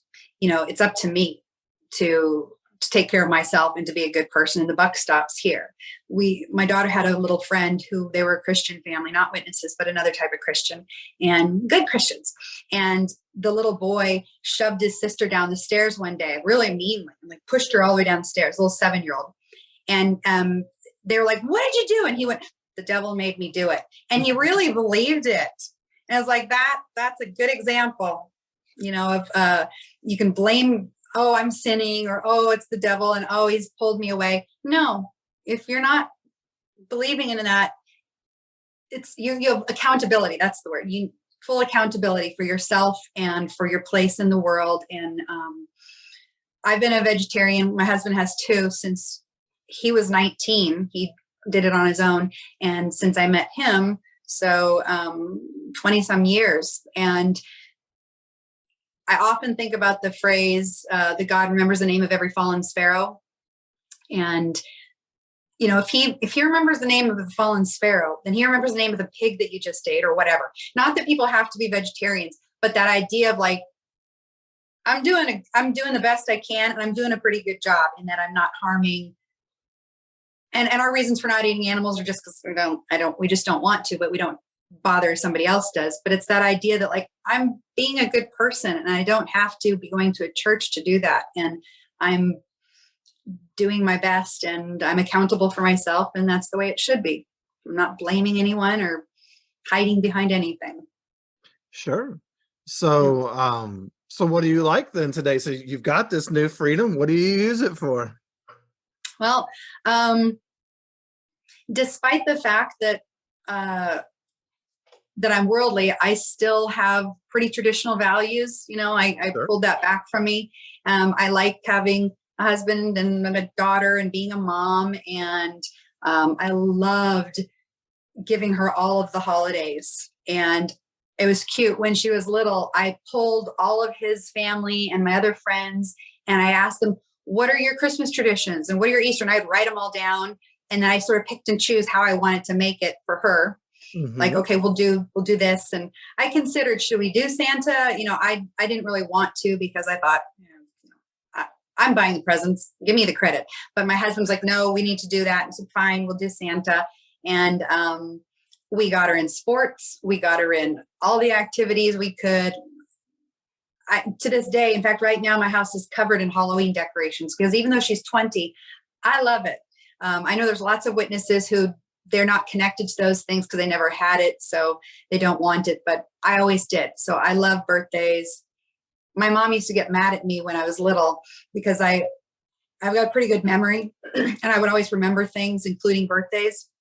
And I would sometimes bring up like, "Oh, that's their birthday." And she'd look at me suspiciously. "Why do you know that?" I'm like, "I don't know. I just know things." I mean, and so I'm a big kid now. I enjoy all of the fun things that I didn't get to do when I was little. And I'm writing those for my daughter. And I enjoy my husband has the cannabis business. I'm enjoying doing that cannabis podcast as well. And I get a real kick out of that when on the rare occasions my mother does text me or ask how I'm doing. I like telling her, "We have a cannabis business," and haha, I do get a particular glee out of that. Yeah. So what's the name of your podcast? It's called The M News Now, as in marijuana. So The M News Now. And News Now. Well, I'll have to look that up and link it up in the show notes. Yeah. It's fun to be a part of that and not feel like I'm bad. Although there is also that fun thing of like, I'm doing this and you can't stop me, Yeah, that is enjoyable for sure. Yeah. I'm sure there's a little backhanded enjoyment of Oh it yeah, as well. there is. Yeah. Sure. And I've really, for a long time after being a witness, I felt like, it's a nice group, and at least it's a good sense of community. And I would look at it sort of, I didn't want to disparage it, and I thought, well, they're this and that. The more years go on, I realized that it is quite sinister and divisive and really, really damaging. And as I mentioned, I've got in therapy 3 years ago, and that has helped so much. I had no idea of how truly abusive it really is mentally. Like I never fully comprehended it until I really looked at it with my therapist and saw, wow. And since then, I have greatly enjoyed looking at interviews, podcasts, stories about other witnesses and other cults. Mm-hmm. And I see a correlation. And there is, witnesses always say, we're not a cult because that's following one man. Whatever. You're still a cult in every single way. And I love learning about stuff like that. Like I recently learned about, I forget if I learned about from your podcast or somewhere else, but some house that one of the governing body built in the early part of the 1900s in San Diego, that was a house that they were going to have Abraham and Isaac. Do you know what I'm talking about? You're talking about Beth Sarum. Beth Sarum was purchased. That was or built. It was a mansion for the great men of old when they would be resurrected. But then wasn't it Rutherford who just ended up living there? Yes, it was Rutherford, and he was a narcissist, and he was the man. Like it was Charles Taze Russell and then Rutherford, and they were totally doing it for themselves. And like, wow, that was amazing to learn that sort of stuff and see. Boy, they sure don't teach you about that when you're a witness, do they? They cover up all that stuff. Yeah, as much as they can, and they make the stories look better than they are and such, even if they do talk about it. But yeah, I think they got that house around, if I'm not mistaken. I have to go back and look, but I think it was around the Great Depression.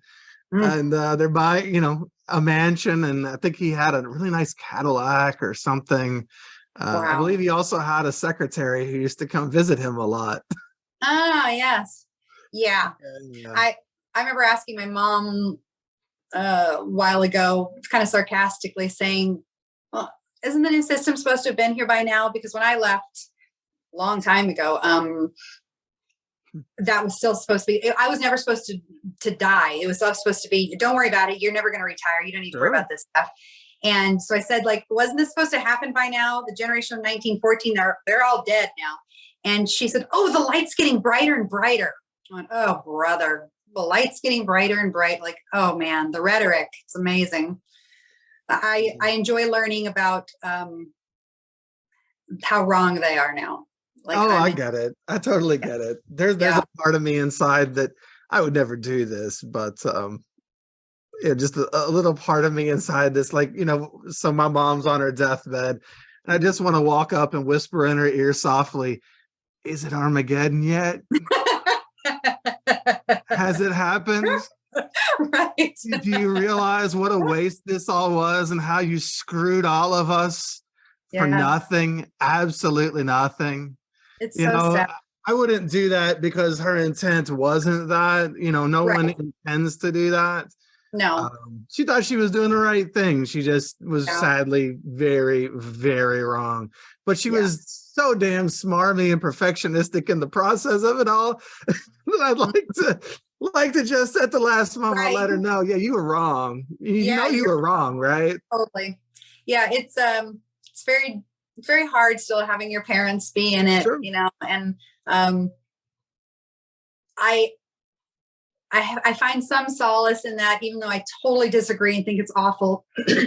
I don't think my mom or my stepdad at this age that they're at are mentally capable of handling leaving and realizing that they destroyed their lives and our lives this way. Like they kind of have to stay in this bubble to save their sanity. And so they moved. People leave in their 60s and 70s all the time, though.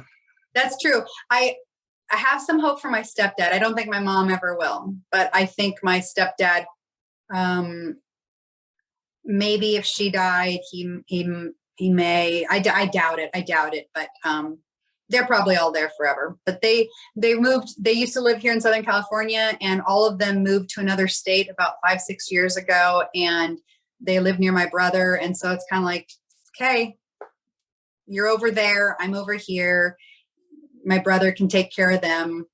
Yeah. I remember at one point he asked me. My parents weren't doing very well financially. I guess this was probably 10 years ago, and one of the only times he reached out to me, he sent me an email and said, no, called me and said, hey, they're not doing so well financially. And I don't know if maybe you and your husband could, maybe help out. And I laughed out loud at him. I went, oh, no, I won't be helping out. No. No, you don't shun me. And then use me on top of that. I have some self-respect. Right. I literally said, no, that you can have them. I'll take my dad and stepmom. You take mom and stepdad. You take those, I'll take them. Yeah. It is hard on my dad. I feel so sorry for him. He doesn't understand. He's 77 now. In